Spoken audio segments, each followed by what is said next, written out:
If you recall from the bird evaluation and the flushing process, this wing had multiple brakes. This is the wing on the left side of the turkey. It has 2 brakes on the ulna and 1 on the radius. It's fairly common to get turkeys in with wing brakes. It's something you have to deal with. It's very important that they're done correctly, whereas they're done with a lot of strength and integrity, and that the bone length is not increased too much. If the bone length is increased, your wing will not match your other wing. To start out, we're going to work on the ulna. This is a piece of 6 gauge wire. I'm going to push that through the middle brake. I'm going to push it in to this far brake that's close to the humerus bone.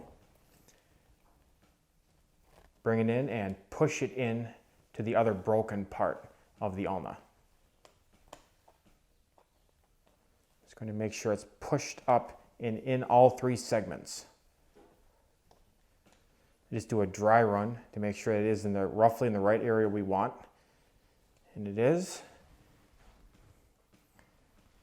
This is 9 gauge soft wire. This is going to be attached across the top. I'm going to make a very slight bend in it, just so it matches the slight arc in the ulna bone.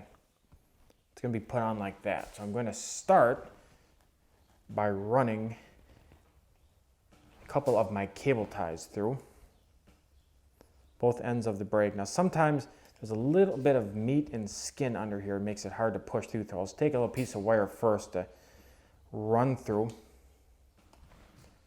We'll put one in the center part of the brake, like that. Take our 9 gauge soft with the curve going towards the ulna bone. We'll start with the center. Not tightening it 100% yet, just enough to start to hold our wire in place. And your wire might move around a little bit as you do this. That's okay. That's why we don't tighten it down 100% to start.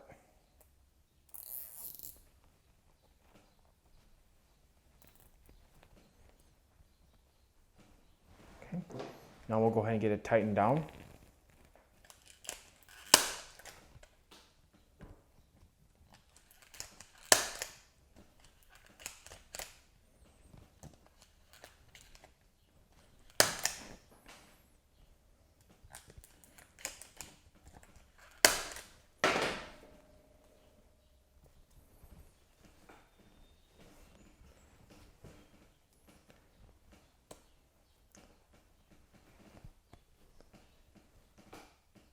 Now we have it tightened down and pushed back into the proper alignment. We'll take some of our Zap-A-Gap. Put a fairly liberal amount on it. We don't want it to run down onto our secondary and primary feather quills. Take some of our powdered borax and just sprinkle it on that Zap-A-Gap. Help lock that in. Blow off the excess. And another application of Zap-A-Gap, paying close attention to these break areas. We're bonding the entire thing together. And when this Zap-A-Gap cures out, it cures out extremely tough, tougher than the bone. And when you put this borax on here, it's instantaneous. You don't have to wait. Blow off the excess again. One more application.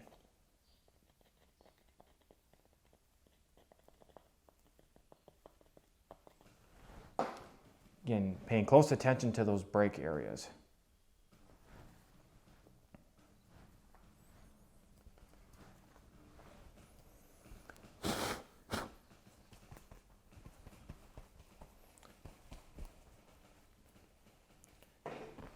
That completely repairs the ulna bone. Now we have to repair the radius. This is 12 gauge wire. I'm going to run that into the first part of the broken radius. You might have to push it in a little bit further to get it started. I'm going to run that up into there, just like that. Again, we're going to take some of our Zap-A-Gap right at that break point and sprinkle on some of our borax. I'm going to be fairly liberal with this. This is what's going to hold this together. Blow off the excess. Repeat. If you get this on your fingers, it heats up very quickly. You'll know it. So that's another reason I wear gloves. I can quickly take a glove off if I do get it on there. And one more application. You